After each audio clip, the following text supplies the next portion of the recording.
Can you hear me okay? Thumbs up, everybody? Yes. Okay, good. So, hi, I'm Frank Hanley. I'm happy to be here. This is my nth, because I lost count, time I've been doing this program with June. So, welcome. I'm glad people took the time out to be with us today. Um, I'm going to do a few things. First thing I'm going to do is shut the door because the dog starts barking. I don't need to have him in the background. So I don't know if June mentioned or not. I'll just run through some stuff real quick. We meet twice a month, the second and fourth Thursday at noontime Eastern. Um, Variety of topics we've been covering over the course of the last year. We launched September of 2022. So this is our anniversary month. Um, I teach Qigong, Tai Chi, and Kung Fu, and I kind of do a blend of those in the sessions that I do. I'm a big advocate of breathing. So a lot of the sessions that I do, we do some breathing. My backstory on breathing was I was going to Johns Hopkins, the MDA clinic at Johns Hopkins in Baltimore, and the neurologist had asked me about if I was waking up with headaches. And as a matter of fact, I was. So his thinking was that the FSH was affecting my diaphragm, and I wasn't breathing well at night, and I was waking up with headaches. So he wanted me to go for a breathing test, and I, in the meantime, went back to my kung fu teacher, and we started doing some really deep diaphragm breathing exercises. And that a couple of days later, didn't have headaches anymore, and I went through the breathing test fine. So I'm a big fan of breathing and helping people learn to breathe better. Today, I'm going to do a few things. I'm going to do a recap of what we did last session, which was a beginning of a Tai Chi form. So if you weren't here for that, you might want to just watch. If you were here for that, it's just a refresher. I was reading through our mission, and it was supposed to be first session we present something, and second session we review it and do a Q&A. Where here I broke the rules. And I'm doing something else today besides that, which is talking about why exercise. So let me just jump in. So I started this, like I said, we did this in 2020, 2022. We started doing this. If you can, and let me bring that up, if you can put your location and in the chat so we know where you're coming in from. And if you want to put your email there too, because I keep an email list of people that join, and I send out notifications of things. I do have, June mentioned in the beginning, we record these. So all those recordings go to the FSHD YouTube channel, the FSHD Society's YouTube channel. So I have a page that I made. If you go to frankhanley.com, that page has a link to a page that I created that has all the videos and all the handouts from these sessions. So it's a one-stop shopping rather than to try to fish through all of the videos that are out there. I also run my own Facebook group. It's called the FSHD Wellness Channel. You can find that in Facebook, and I do exercises just like this once a week. We get online and we're live, and I do some kind of exercise. We do Qigong, Tai Chi, breathing, some strength training. The other night we did abs and core workouts. So I kind of mix it up depending what people are asking. So anyway, and if you need to reach me, you can do that through June. You can just shoot her an email and she'll see that I get it. All right. So that's that. My story is I've been teaching Qigong and Kung Fu for a long time. I've been practicing it for a really long time. I'm a certified Qigong instructor. My FSHD story is or at least with the society, I joined the Philly group back in 2019. I stumbled across the Philadelphia group, went to one of their meetings, and then subsequently I retired and moved to South Carolina. there was no FSHD local chapter in South Carolina, so I got with the society and we started one. We had a get together in September of 2019, a kind of a who's interested meeting, and then we had a full blown launch in February of 2020. Right at the heels of COVID. So we went from face to face to Zoom for a long time. Like I said, I started the Qigong for FSHD group back in 2020, which I subsequently renamed to the Wellness Group. So, and we started this program a year ago. So that's where we are with all that right now. So if you're just joining, I asked folks if you could just put where you're joining from in the chat if you have a chance. So that would be great. At any point in time, if you want to jump in with a question or something, put it in the chat, and I take breaks in between my slides here. I'm going to do a little exercising, and I have a disclaimer. Please bear with me. I'm not a professional, a medical professional. I'm a FSHD patient, just like you guys. I practice Qigong, Tai Chi, and Kung Fu daily because I feel it helps me fight back against the FSH. Hopefully you'll find something in these exercises that helps you also. This is a demonstration only. You're welcome to follow along. And if you're not sure, I would ask you to check with a medical provider for guidance on that, all right? I'll also ask you while I'm talking through the next couple of things, if you can get a pen, paper handy, because I'm going to ask a few questions and I'd like you to jot down some answers shortly. So the chit chat version of this is, because I'm a wealth of useless information, we just went through the fall, switch over from summer to fall, the autumn equinox. That's when the sun is directly over the equator, so day and night are equal. The beginning of fall, if you're in the northern hemisphere, it's the beginning of spring if you're in the southern hemisphere. So today the earth is in balance. And excuse me, I talk a lot about balance. We teach a lot about balance. I think, balance for us is really important. We had some conversation last time about fall prevention and balance and things like that. So just it's an interesting day that the earth is in balance. So I just wanted to point that out. My other piece of useless information is that tomorrow is the Friday the 29th, is the Mid-Autumn Festival. That's a big Chinese Asian celebration day. It's sometimes called the Mooncake Festival. It's very important in the Chinese culture. It dates back about 3,000 years. Folks build these very elaborate lanterns, and it lights the way for them for good fortune. Mooncakes it's a little pastry that they started to use. They're made of all kinds of things. My Chinese friend in New York gave me one time, and it was soy, and it was pretty blah. And I shared it with my daughter, and she didn't like it at all. So the following year, we had mooncakes, and I had brought home some Yankee Doodle cupcakes instead of the mooncakes. So we would enjoy that more. But if you're out at a Chinese restaurant tomorrow, ask them for a mooncake, and you might get one. They'll be surprised that you actually know what it is. And it's a big legendary thing in Chinese mythology. So if you want to look that up, it's pretty interesting stuff. All right, that's the end of my useless information. Let me do the Tai Chi form. If you want to follow along, if you're sitting, you can do the arm motions and the breathing. I'm going to do it standing because some folks can do it standing.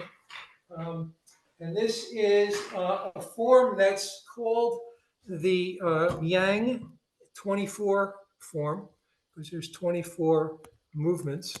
We're going to do 3 of the 24. Hopefully, over the course of the next year, we'll be able to get to the rest.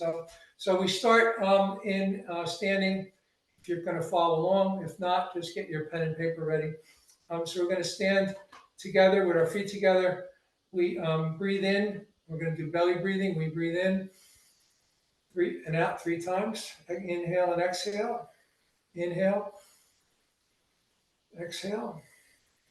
Last one. Inhale and exhale. This is called the beggar's palms. We asking for a coin. We grab the coin and we chamber, move to a chamber position.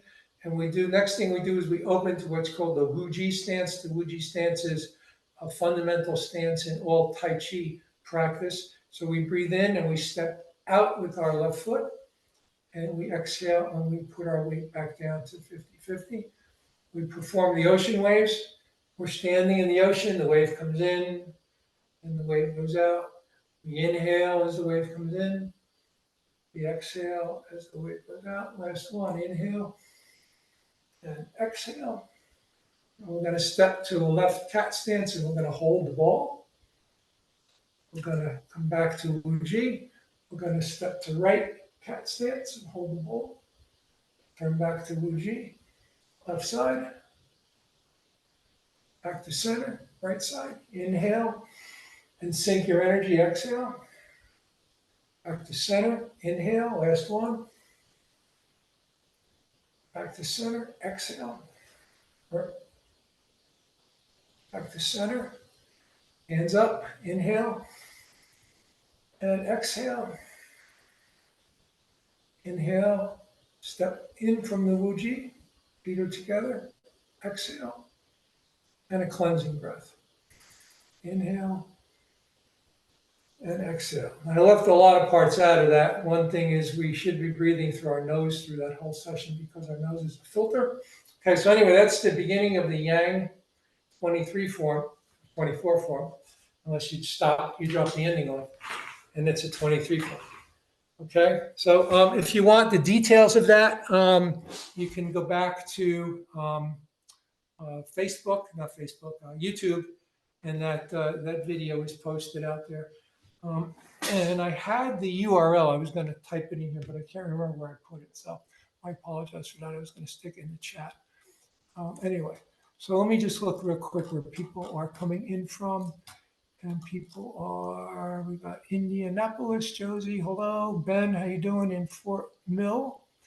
Ben, you were on a session recently with me. I think I realized my cousin's in Rock Hill, right next to you. So Christy in Cheyenne, Wyoming, Rick or Wayne in Knoxville, Linda in Sunnyvale, California. Cool.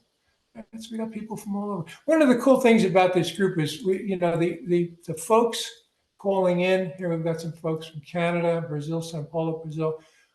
We've had folks from all over the world, both participating as presenters and calling in for the exercises. So this is truly a worldwide group that we've got going here, and it's very exciting that we're going. Oh, somebody got mooncakes. Very good. All right, enjoy them tomorrow. All right. And is that Renee? All right, I'm not going to call on Renee today because I called on her last week and I think I embarrassed her. Just kidding, Renee. How are you? Okay, so I threatened to talk about why exercise today. And I seriously, one of the things I do all the time is talk about exercise. I've kind of a self-proclaimed the wellness advocate in the FSHD Society. And I'm going to share the ins and mostly the ins and outs, but mostly the outs of my struggle with FSH and my journey through wellness and finding things that I enjoy to do to keep myself in shape. And I'm going to discuss why a wellness program is important for folks that have FSHD. So my questionnaire, if you can, and through the course of this, is if you can answer the following questions. First one is, do you exercise? Okay, it's a simple yes or no. Do you exercise? Second question is, if you do exercise, why do you exercise? If you can list a couple of reasons there. And also, the B part of that question is, what kind of exercises do you do? List as many as you can and you want to think of, and don't make up stuff. All right. And if you don't exercise, question number 3, if you don't exercise, explain why. And if you could be specific with your reasons why you don't. And if you could, the B part, if you could exercise, what kind of exercises would you do? And list as many as you want there. We'll talk about that at the end. That's just giving us some kind of fuel in the fire here. All right. So answer those questions if you can. Again, do you exercise? If you do, why and what? And if you don't, why and what? All right. So you can help me out with that. So my struggle. All right, real quick. I was 18, 1974. I was 18 years old. I started to get some unevenness in my shoulders. So I went to the doctor and he kind of wrote it off as I worked in a grocery store. I was doing a lot of lifting. I'm a lefty. It's probably nothing. I'm just, my muscles are developing lopsided because I favor my left side. Fine and dandy. Walked away from that. That was a good enough answer. And I was very active in sports. I played soccer in high school and I played in a men's soccer league while I was in college, and baseball, basketball, regular stuff. So it wasn't like there was any indications at that point in my life that I had FSH. 22, I graduated from college. I started working in an office, and I joined a gym because I was basically sitting at a desk most of the day. And again, I was working out in the gym, lifting weights, and I never really noticed any issues. 86, I was 30.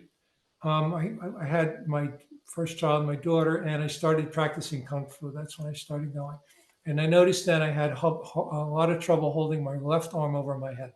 A lot of the movements were difficult for me to do over my head. 93, I developed a foot drop. And I went to orthopedic. There was no real resolve. Did a bunch of tests. Never came out with a conclusive answer. My wife suggested I go to the MDA clinic, which was at the same hospital where the orthopedic was. And I went there, and the doctor checked me out, brought in a book, and showed me a picture of someone with winging scapula, and said, "This is what you have." And that was the first time I ever heard of FSH. I was 30 years old. I'm sorry, 37 years old. All right. And she did say the following: "It won't kill you, but there's no cure." Never any mention of what the progression might look like. Never any issues, any mention of their genetic issues potentially passing on to my kids. None of that information was ever passed on to me at that time. When I was around 49, 2002, I went back to the MDA clinic for a checkup, and I started doing some PT for my shoulders. 2012, I moved to Maryland and I went to Johns Hopkins. That's when I started going to Johns Hopkins. I reached back to the MDA clinic in New Jersey to try to get my records forwarded so we could see what the difference was using the Edison ones as a baseline. But the clinic had closed and the records were gone. So I had to start from zero with Johns Hopkins. 2015, I was 59 years old. I had the genetic test done, and it was type 1 positive. So now I know what FSH is, FSHD, and it's definite.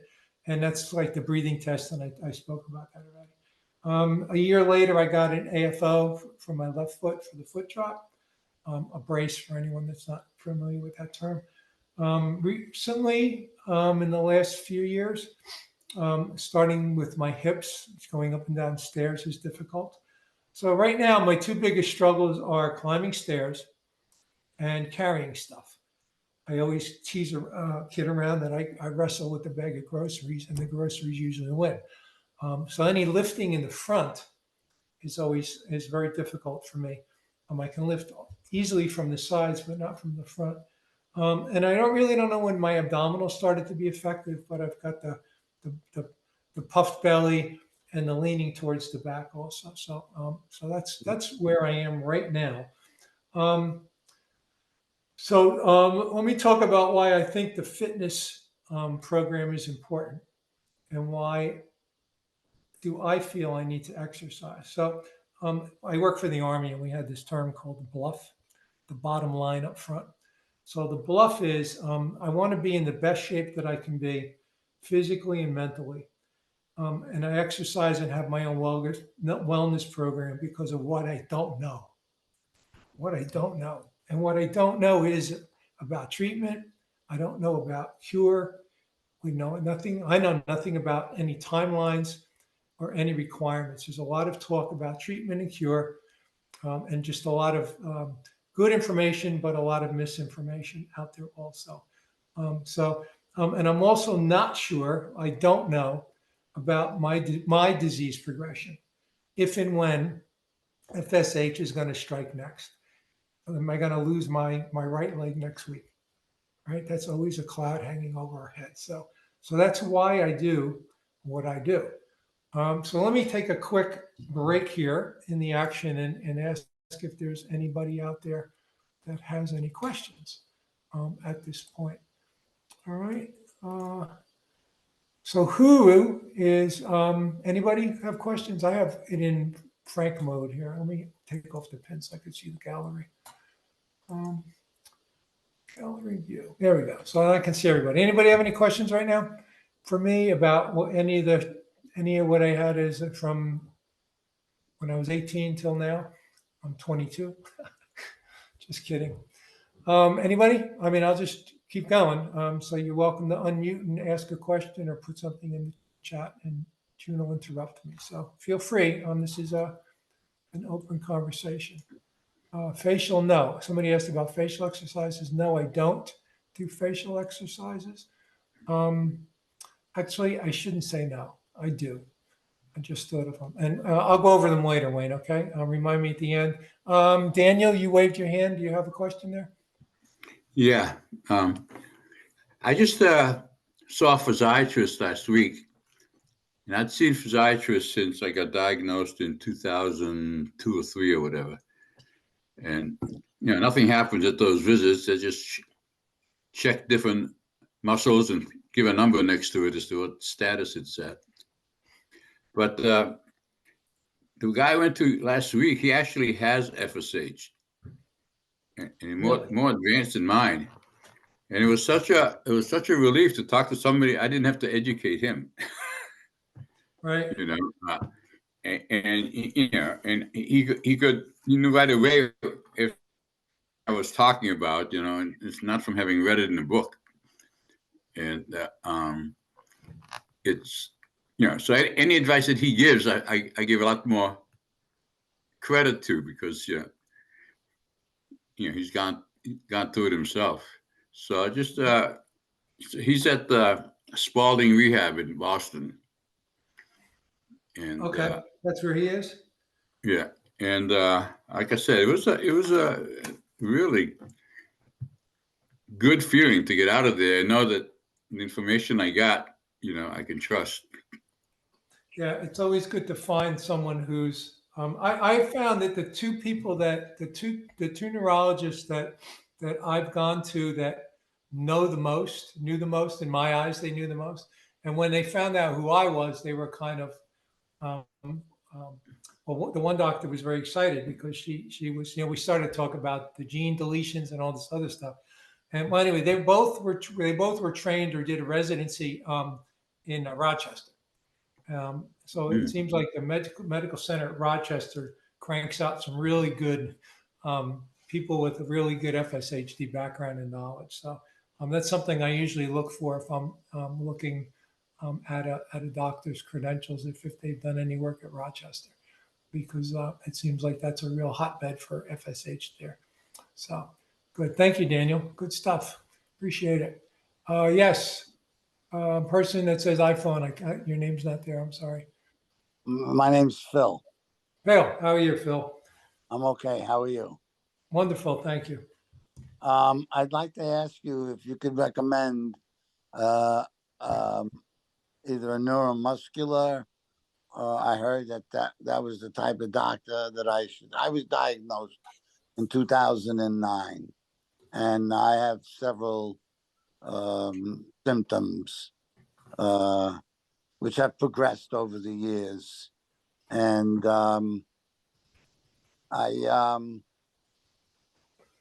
I'm looking to see. I've been seeing a neurologist forever, but he's not an FSH doctor. He doesn't have any familiarity with FSH. Um, and I'm headed to New York in the next week or so, and New York City, and I'd like to know if you could recommend somebody in New York City, either a neuromuscular or whatever kind of doctor that I could see that's familiar with FSH. I've never spoken with a doctor that's familiar with FSH.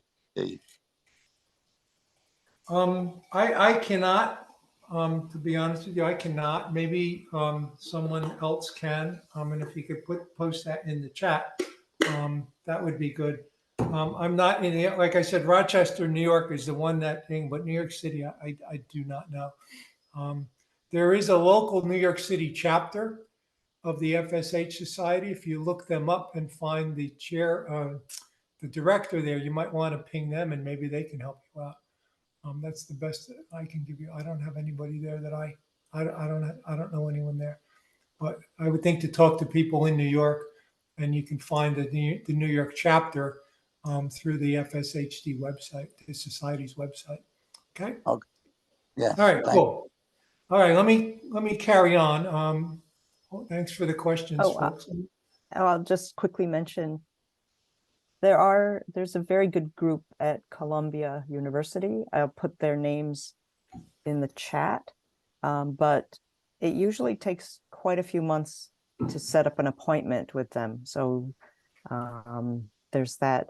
But I recently learned about a physical therapist in New York City who was getting a very high recommendation from a patient living in the city.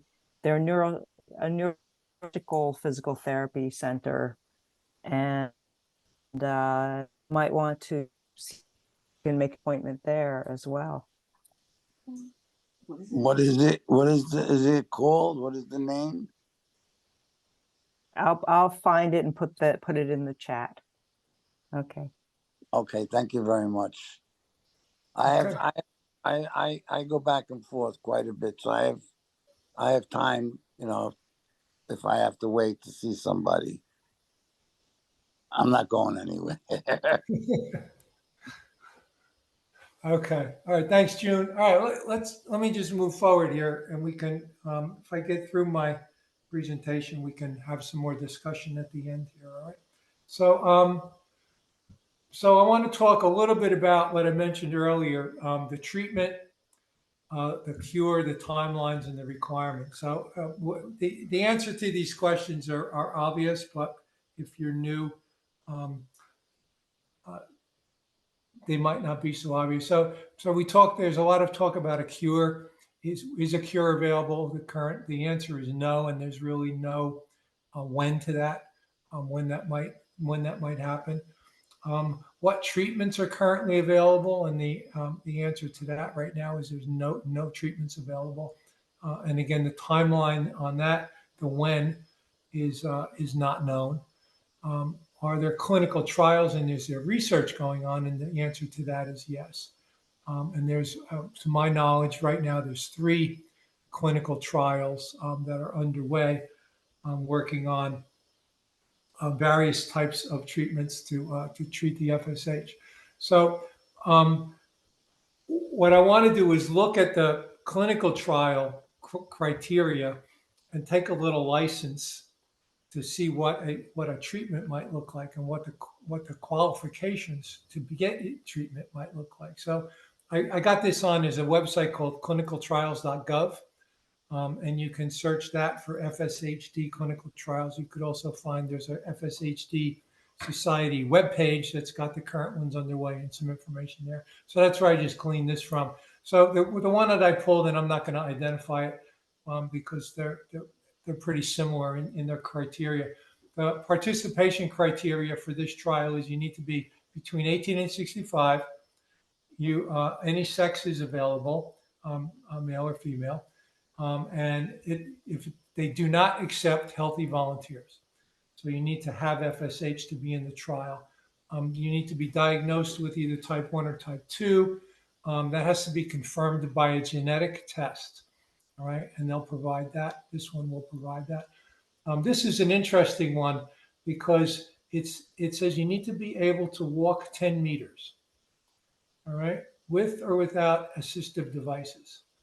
So how long is 10 meters? I don't know why they put it in meters unless they're a European thing. So 10 meters is what, about 15 yards, 12 yards, 15 yards, about 15 steps. About maybe? 10 yards. It's about 10 yards. 10 yards. All right. So 10 or 30 12 feet. steps. 30 You feet. need to walk 10 or 12 steps with or without an assistive device. Then there's another one that says you have to be able to walk some distance, which escapes me, with no assistance. So again, the criteria is different from one to the other. You have to have at least one muscle region biopsied, and you need to have muscle weakness in both your upper and lower body. So that's the clinical trial inclusion criteria, and the exclusion criteria, how they cannot want you. Those are the things you need to be wanted, and these are the things that'll get you excluded. You can't be pregnant. You have to comply with all the rules. You need to have a body mass index less than 35. So that's a weight thing, right? Right. If you're overweight, you may be excluded. There's something about muscle biopsies, bleeding disorders. This one I find comical. You need to have an anticipated survival of more than 2 years. If you plan on passing on in the next 2 years, you'll be in there. Blood donations, any abnormal labs, and different types of medications may get you excluded from the trial. So the reason I went through all that is if that's what a trial might require, what would a treatment require? And but the point of this is to get folks thinking about, if a treatment does come along, it's not like walk up and take a pill kind of a thing. There may be a lot of things surrounding, being able to get that treatment. And then there's other stuff like cost, the availability, if you have access to it, what the frequency is that you might need to. Am I taking it daily, weekly, monthly? And how am I taking it? Is it in pills? Is it injection? Some of them require an IV drip. And this is all stuff that I just want to get people thinking about because this might be coming. So I just was talking about it. So if there was a treatment out there and I went to be qualified, and the doctor says, "Oh, you're overweight," so I don't qualify. I have to lose 50 pounds. Well, losing 50 pounds might set me back a whole year from getting the treatment. And again, where I'm going with this is I want to be ready. Okay. I want to be ready. I don't need, I want to be the best that I could be to be able to qualify for that. So my point is, again, if it does happen and we come up and have a treatment, there might be a lot of strings and hoops and obstacles to go through to be able to qualify for that. And right now we don't know. No one really knows what it's going to be like. But again, I want to be ready. And that's why I exercise, right? So that's why I'm here talking to you folks today. And let me stop again and ask folks if they have any questions. I can Yes. make a comment. Sure, June, please. So one reason the clinical trials today exclude people who are using wheelchairs full time is that there's very little natural history data, which means data you collect on individuals over time, over many years, to understand FSHD progression. And we all know it affects everybody in different ways, and progression can look different in different people. I have no doubt FSHD progresses after you're in a wheelchair. You continue to have changes in function, and the scientific knowledge gap is we don't have data on very many people who are, in wheelchairs, which then leads to the lack of, inclusion in clinical trials, because you need a baseline of natural history to design the clinical trial. So I'm just mentioned that because the MOVE study, which is going on right now, it's the biggest natural history study. It's being run across the US, Canada, and in Europe right now. And we're hoping Brazil, we're working on Brazil. While they say they have fully recruited all the patients they need, they will make exceptions if you are a group that has not been adequately studied. So if you're in wheelchairs, or if you're under the age of 18 or older, all of these subgroups in the FSHD community have not been studied extensively. So if you want to contribute to changing that situation so that in the future trials can be designed for people in wheelchairs or younger or older, this is very important, a very important way you can contribute to that. Sorry, Ruth has her hand up. Hi, June. Hi, Frank. Hi. Hey, Ruth. I spoke with my consultant too about this, because someone who was over 65 had mentioned the fact that he couldn't join this trial that's starting in the UK.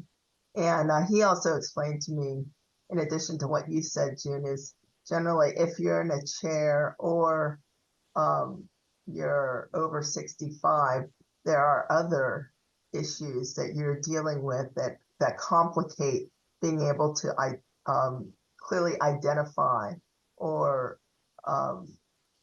measure improvement from the drug, right? So he was just saying it's just if they have the optimal candidates participating in that they can see more quickly how that drug might impact your performance or your improvement, possible improvement. So that kind of made sense to me. And I was like, okay, I get it.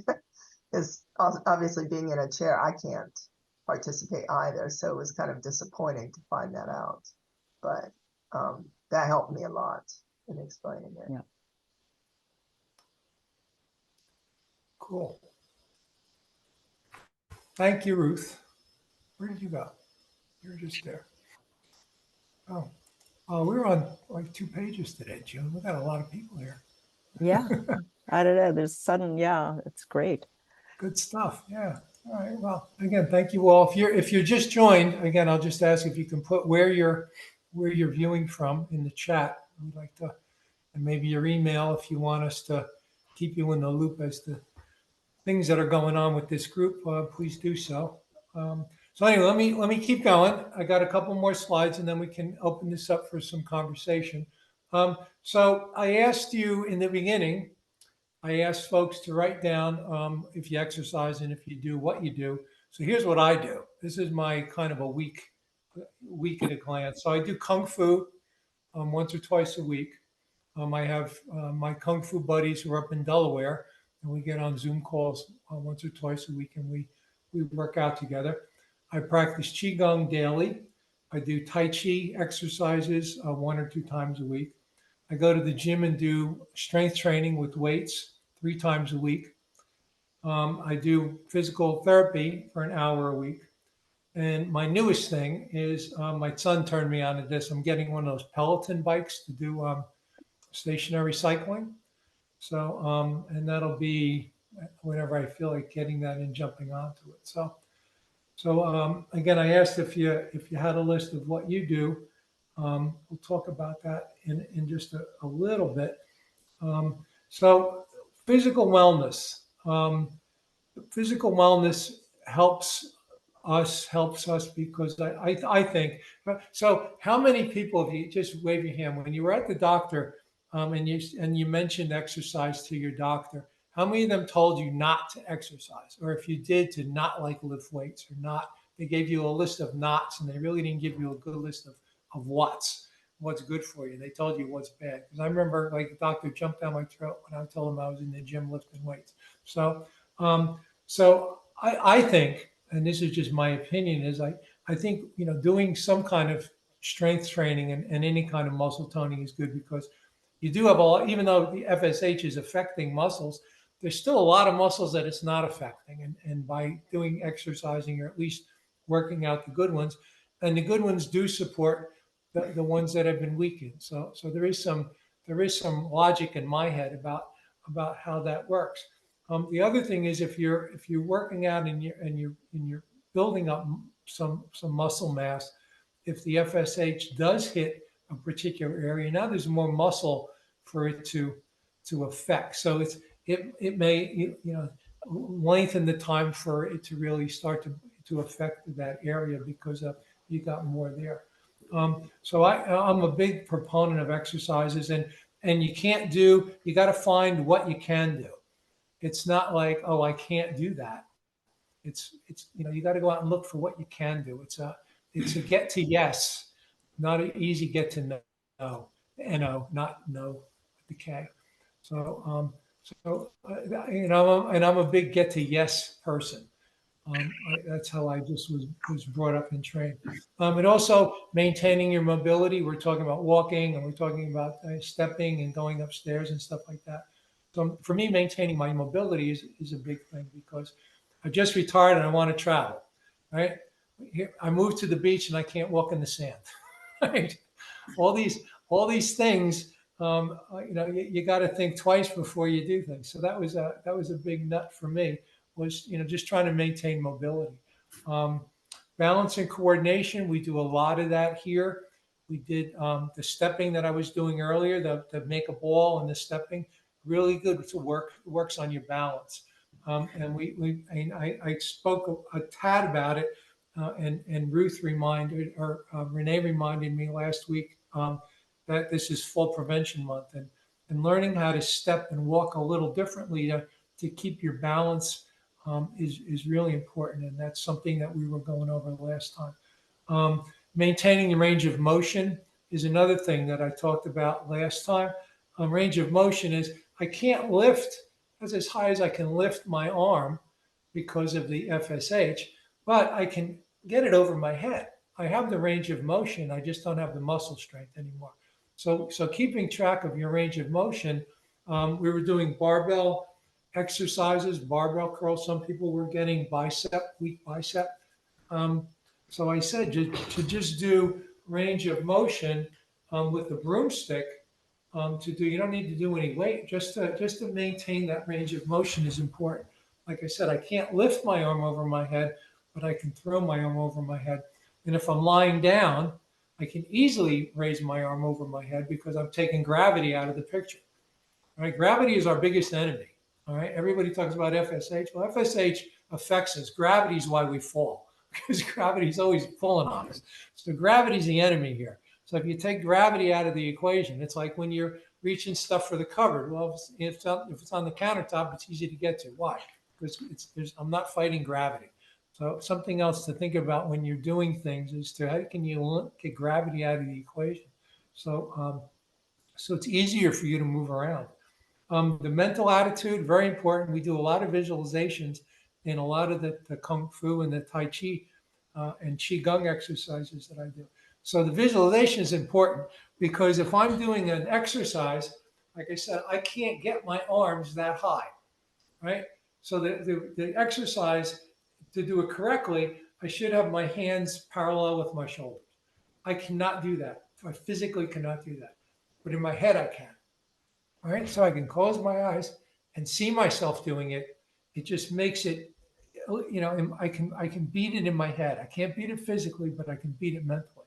And that's a big part of what I do is maintain a really positive mental attitude. I talked about the strengthening of the breathing and the immunity. You need to be motivated to fight back against it. And the last note I have here is my breathing story, which I told you earlier. So the negative side of it is people give up. I read about a lot of people that just said, screw it. I'm I'm not doing this anymore. I can't get it. Now, my condition, and again, we all know this, I have a mild case compared to other people. I have a mild case. So I get it why people are, I could basically say the same thing too. The doctor told me there's no cure. Okay, there's no cure. I'm just going to give up. No, I'm not going to do that. I'm a glass is half full guy. I'm the eternal optimist. So, but there's people that give up. When I spoke with a neurologist at University of South Carolina Medical Center, um, she told me, and when she found out, when I introduced myself to her, and I was the South Carolina chapter director of the society, she was all excited. I gave her brochures, and because of HIPAA rules, she could not tell me who her patients, FSH patients are. Folks, not in the United States, there's rules that prevent distribution of medical information. So it's called a HIPAA. But because of those rules, she couldn't tell me who her FSH patients were, so I couldn't reach out to them. She could tell them who I was, so they could reach out to me, and no one ever reached out to me. So, and she said, which struck me, that she said, I get people coming in, they're diagnosed with FSH, and I never see them again because, if there's no cure, well, why should I pursue it if there's no cure? There's no end game. Why should I bother? The other thing is people are in denial. My brother is in denial. He doesn't want to face the fact that he's got this. Right. So those are, the things. People get depressed, people get frustrated, and there's a lot of uncertainty, like I was talking about with the clinical trials and the treatments and the things. It's everybody's asking when, and it's great that there's stuff going on, but the big question is when, and that's just like, the light way at the end of the tunnel. So positive mental attitude, the acceptance, I got it. Let me deal with it. I find what works for me, and I gave you my laundry list of stuff. Visualizations are helpful because I can put myself in a different place, and I've got a good support structure. I got you folks, I got the society, right, and I have friends and family, and that help me out with this. So that's that's part of the wellness side of it is to just keep a good sphere of people around you that can help. So, yeah, go ahead, June. Oh, before, when you're talking about gravity, going back a bit, many people have said, and I think Wayne mentioned it in the chat, exercising in water is fantastic because Absolutely. water will hold you up and you can go through your whole range of motion and you say it's important to keep the parts moving and to take gravity away from one of the factors that's preventing that. Unfortunately, it's harder and harder to find accessible pools, but if you find one, I think most people have done aqua therapy, really highly recommend it. Yeah, it's funny you say that, and I apologize for not mentioning that, and thank you, whoever did. I used to go into the pool where I was living and do my kung fu forms, simply for that reason. I could do the whole form with my arms at the right levels and everything else at the thing. So yeah, that was really good. And stepping, the buoyancy of the water helps you maintain. You're not fighting gravity anymore. Thank you, June, for bringing that up. I neglected to mention that. Okay, I'm almost done, and then we can open up the floor. So a couple more things I just want to talk about is if you're going to do an exercise or you're going to find yourself a wellness program, my recommendations are that you got to commit to it. It's not like trying on shoes. You're going to try on the blue ones today and the red ones tomorrow. You got to find something that works for you, and you have to commit to it. I've been going to the gym now 3 days a week since 2019. The only gap in there was because of when everything shut down for COVID. All right. So I just I moved, found a new gym. That was like my second thing I did after we unloaded the car. right?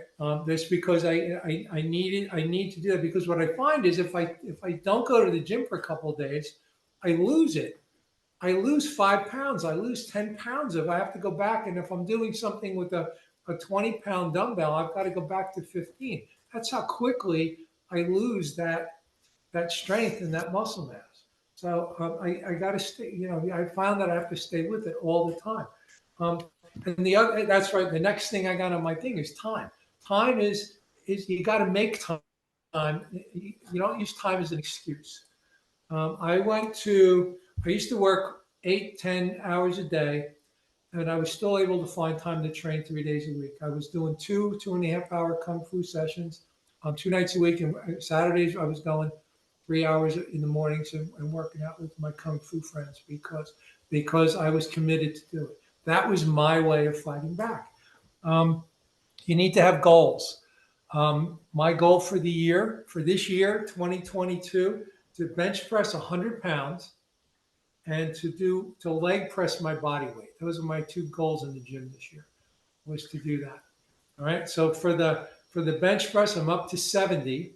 Right. I got another quarter of the year left, and I'm up to 100 pounds pressing, doing the thing. So I'm getting there. Right.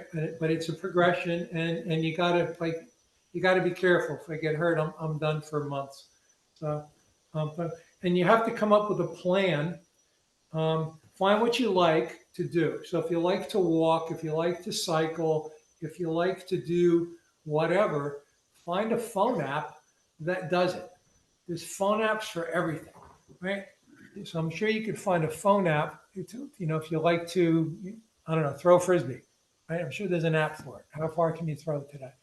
That was a silly thing, but okay. So that is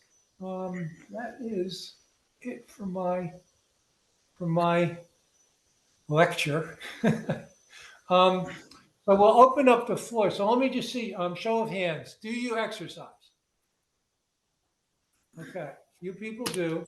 So I'm going to guess the other people don't. So that I already answered number 3. All right. So if you do exercise, why? Let's talk about the why. Why if you exercise. So again, if you do exercise, put up your hand. I can see. Okay. So let me ask Wayne. Wayne, why do you exercise?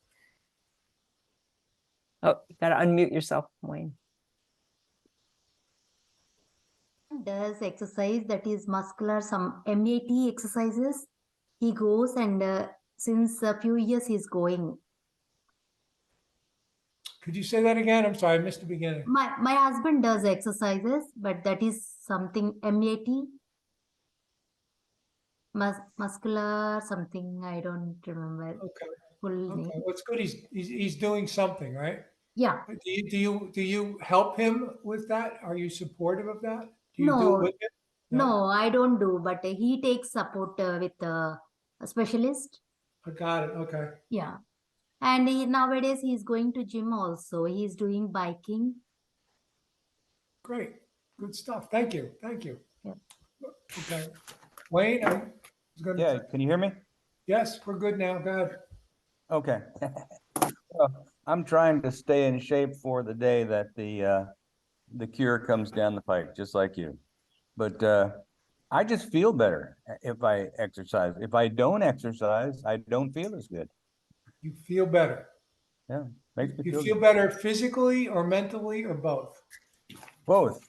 When I get up in the morning, I am stiff and have trouble moving around, and the more mobility, more things I do, the better I feel. I feel better towards the end of the day than I do at the beginning of the day, because I try to move as much as possible. And I think movement is like lubrication for me. Yeah, it's medicine. Yeah. Good, great. Anybody else? I exercise like you exercise. I have a farm. I had a farm. I still live on my farm. I don't have any more animals. I was diagnosed in 2009, but I had symptoms since I was a young man, since I was around 19. and they progressed to where I am today. But what I've always done since I was 19 and until today is I work.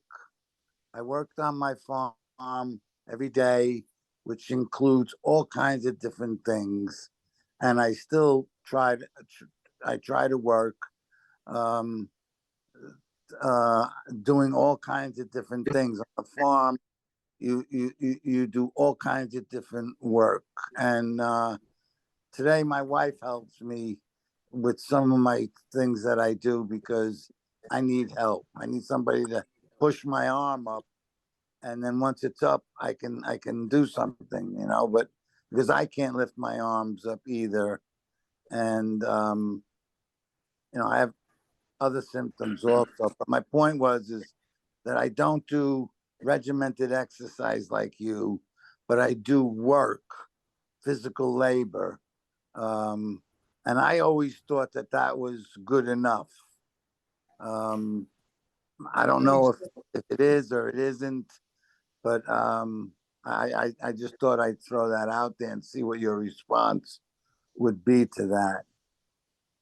Yeah, no, it's just that if you're moving, if you're doing something, like I said, if you enjoy your work and your work is physical, then you're ahead of the game. As far as I'm after the people that are not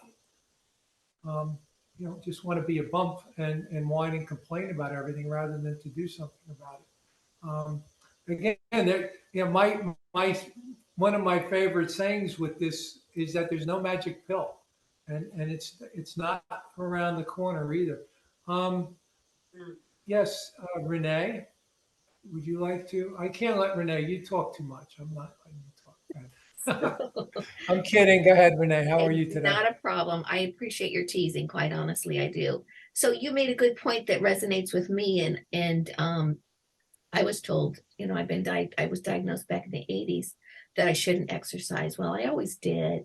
I always walked or I jogged a little bit or worked out with the kids or did Zumba or whatever not. There was a couple of periods of time when I didn't exercise, but I did feel like a lump on a log and I didn't feel like I was doing anything to help myself. So my little point here is that when I exercise, I feel like I'm doing something to help myself, to help my muscles that are not affected. And I do feel better physically and emotionally. That's the thing. It's more than there's more value to it for us than it's just exercising. It's just um, it's it's therapy, if you will. I wanted to ask Danielle. Danielle said she does. Uh, can you see me? Can you see?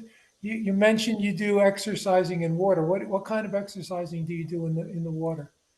In the past, I I went to academy gym to do with another person, but now I do in my own.